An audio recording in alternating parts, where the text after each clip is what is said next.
सक्रिय रहकर महिलाओं से संवाद स्थापित कर रही केंद्रीय मंत्री ज्योतिरादित्य सिंधिया की अर्धांगिनी प्रियदर्शनी राजे शिवपुरी गुना संसदीय क्षेत्र से बीजेपी प्रत्याशी और केंद्रीय मंत्री ज्योतिरादित्य सिंधिया की प्रचार में व्यस्त है इन दिनों।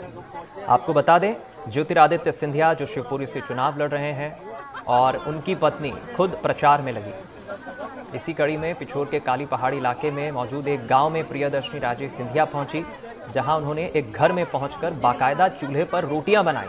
चूल्हे पर रोटियां बनाते हुए उनका एक सोशल साइट पर वीडियो भी वायरल हुआ है, जिसमें भाजपा समर्थकों के साथ वो पकवान बनाती नजर आ रही है।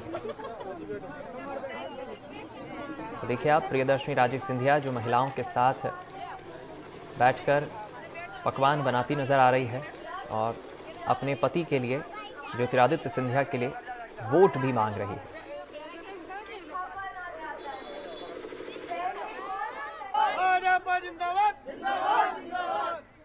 तो बता दें आपको, मध्य प्रदेश की जिन 29 सीटों पर लोकसभा चुनाव हो रहे हैं, उनमें एक हॉट सीट शिवपुरी की भी है और वहां से खुद केंद्रीय मंत्री ज्योतिरादित्य सिंधिया इस बार चुनावी मैदान में उतरे हैं।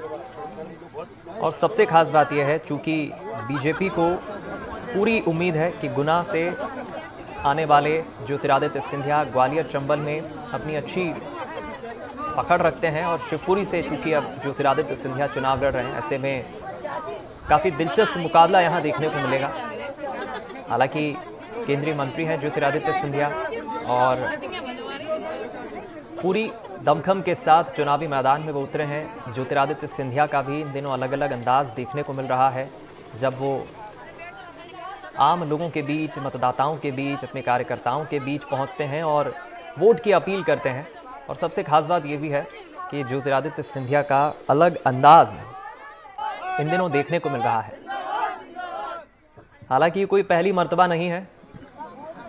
हमने देखा है जिस तरह ज्योतिरादित्य सिंधिया की पत्नी प्रियदर्शनी राजे सिंधिया ने पिछले लोकसभा चुनाव में भी, यानी 2019 के लोकसभा चुनाव में भी अपने पति के पक्ष में, ज्योतिरादित्य सिंधिया के पक्ष में प्रचार किया था। ये अलग अंदाज प्रियदर्शनी राजे सिंधिया का आप देखिए, शिवपुरी की ये तस्वीरें हैं। जाहिर है कि इस बार मध्य प्रदेश में जो लोकसभा चुनाव हो रहे हैं, कांग्रेस तो पूरे दमखम के साथ चुनाव लड़ रही है और बीजेपी को पूरी उम्मीद है कि इस बार मध्य प्रदेश की सभी 29 सीटों पर बीजेपी जीत दर्ज करेगी। हालांकि महिलाओं का एक बड़ा योगदान रहा है और पिछले विधानसभा चुनाव में हमने देखा मध्य प्रदेश में किस तरह महिलाओं ने बढ़ चढ़कर बीजेपी को वोट दिया।